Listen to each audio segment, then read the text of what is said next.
BCS পরীক্ষা সরকারি চাকুরিতে মেধাবীদের খুঁজে বের করার মাধ্যম, কিন্তু সেটি ফাঁস করা প্রশ্ন দিয়ে পার হয়ে যান কেউ কেউ।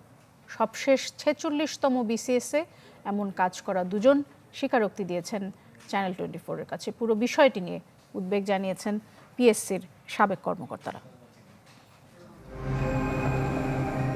প্রশ্নফাঁস নিয়ে চ্যানেল 24-এর অনুসন্ধানে কেঁচো খুঁড়তে বেরিয়ে আসে সাপ। পাবলিক সার্ভিস কমিশন পিএসসির অধীনে রেলের নিয়োগ পরীক্ষার প্রশ্ন ফাঁসের তথ্য প্রমাণ পাওয়ার পর দেখা যায় এক দশকে বিসিএস সহ অন্তত 30টি পরীক্ষার প্রশ্ন ফাঁস করেছে একটি চক্র।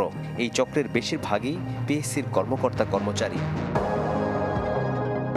এরই মধ্যে সর্বশেষ বিসিএস পরীক্ষার প্রশ্ন ফাঁস হয়েছিল পিএসসির অফিস সহকারী সাজেদুলের হাত ধরে। ফাঁস হওয়া প্রশ্নে যারা বিসিএস প্রিলিমিনারিতে অংশ নিয়েছিলেন তাদেরকেও খুঁজে বের করেছে চ্যানেল 24, যারা দিয়েছেন স্বীকারোক্তিও। সাজেদুল ইসলাম সাজু আমাকে মোহাম্মদপুরে পাঠালো, মোহাম্মদপুর থেকে আমাকে একটা বাসায় নিয়ে গেল। বাসায় নিয়ে যাওয়ার পরে ওখানে আমাকে সকালের দিকে 200 মার্কের এমসিকিউ দিল, ওইটা আমি পড়লাম।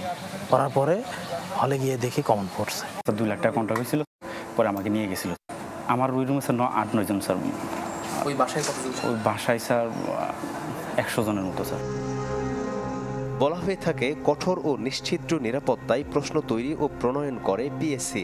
ছাপা থেকে শুরু করে কেন্দ্রে যাওয়া পর্যন্ত রক্ষা করা হয় সর্বোচ্চ গোপনীয়তা। তারপরও এত প্রশ্ন ফাঁসের খবরে উদ্বেগ জানিয়েছেন প্রতিষ্ঠানটির সাবেক এই শীর্ষ কর্মকর্তা।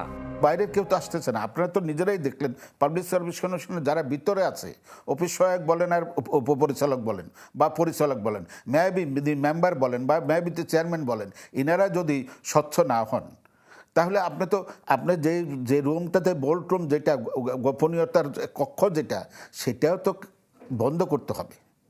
সেটা বন্ধ করার জন্য চাবিটা যদি আপনার নিজের কাছে না রেখে আপনি যদি আপনার অ্যাসিস্ট্যান্টের কাছে দেন, তাহলে অ্যাসিস্ট্যান্ট উপরে আপনি নির্ভরশীল হয়ে যাচ্ছেন। এখন আপনি তো জানেন অ্যাসিস্ট্যান্টকে তো আপনি বুঝেননি। পাবলিক সার্ভিস কমিশনের ভবিষ্যতে এই ধরনের কাজগুলোতে তাদের এইডের অ্যাসিস্ট্যান্স না নিয়ে নিজেরাই করতে হবে, এরকম এক্সপার্টাইজ আমার মনে হয় পাবলিক সার্ভিস কমিশনের যারা সংশ্লিষ্ট তাদের এটা ডেভেলপ করতে হবে।